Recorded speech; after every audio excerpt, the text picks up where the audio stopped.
सर्वदलीय नेता पर एक चीज छूट गया, जिसने हमको 100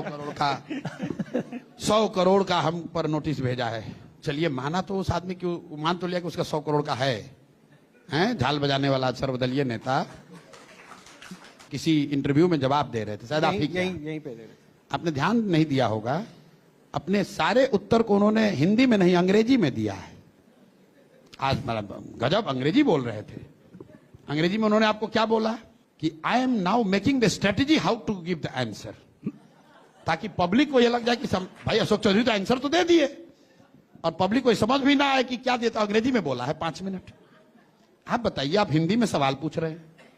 अच्छा, तो ये रहस्य ये है। और क्या आपको क्या लगता है वैसे बेवकूफ है? भाई बिहार की जनता हिंदी बोलती है ज्यादा, आप हिंदी में सवाल पूछे, हम आपको फ्रेंच में उत्तर देने लगे। इसका मतलब क्या है कि हम उत्तर दे भी दें और किसी को समझ में भी ना आए। आपने ध्यान नहीं दिया, हमने ध्यान दिया कि भाई आज अशोक चौधरी अचानक से अंग्रेजी में बोल रहा है। वाह, या तो ये दिखाना चाहते हैं कि बहुत पढ़े लिखे हैं, क्योंकि पढ़ाई की चर्चा शुरू हो गई है बिहार में, नेताओं की चर्चा हो रही है कि भाई कितना पढ़े लिखे हो। तो उसका मूल तत्व, क्योंकि उस 5 मिनट में उस आदमी ने यह नहीं बताया कि उसने बेनामी संपत्ति खरीदी है कि नहीं, उसने ये नहीं बताया कि 200 करोड़ रुपए का इल्जाम सही है कि गलत। वो कह रहा हम क्यों जवाब दें, why should I answer, let me strategize, I am making the strategy how to answer. अब लोग सोचे भाई बहुत बड़ा उत्तर दे दिया, और आप भी उसको काउंटर नहीं कर रहे। आप भी उसका कोई कह रहा है कि मैं रणनीति बना रहा हूं, प्रशांत जी कोई कह रहा है मैं रणनीति बना रहा हूं, तो मैं तो उस पर विश्वास करूंगा ना। कर लीजिए, वो हिंदी में बोलना चाहिए था ना। ठीक है, उनको लगा अंग्रेजी में काहे बोल रहे थे? सरल भाषा में बता रहे, आपने ही तो कहा ना शिक्षा पे विकास की बात हो रही।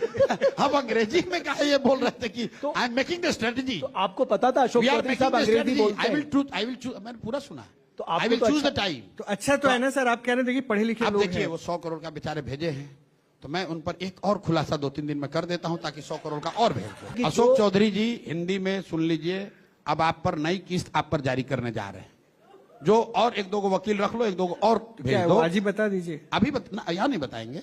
अच्छा। तो बजाता पेपर डॉक्यूमेंट साथ बोलते हैं, ऐसे थोड़ी बोलते हैं। तो इंतजार करें। ये 100 करोड़ से हमको डराने की कोशिश कर रहे हो। ऐसा एक नेता है भाजपा का, बोला कि इनको जेल भेजवा के दम लेंगे। उन्हें तुम 7 जन्म लोगे तो हमको जेल नहीं भेजवा सकते हो। हम लोग कोई चोरी करने वाले लोग हैं, बिहार के लिए लड़ रहे हैं, इस धरती के लिए लड़ रहे हैं, अपना जीवन है या आत्मविश्वास है? अहंकार नहीं है, जिम्मेवारी है। जो हम चलते हैं तो लोग कहते हैं भैया आप पर बहुत भरोसा है, धोखा मत कीजिएगा, पीछे मत हटिएगा भैया, कुछ हो जाए पीछे मत हटिएगा। लोग बताते हैं इसलिए खड़े। यही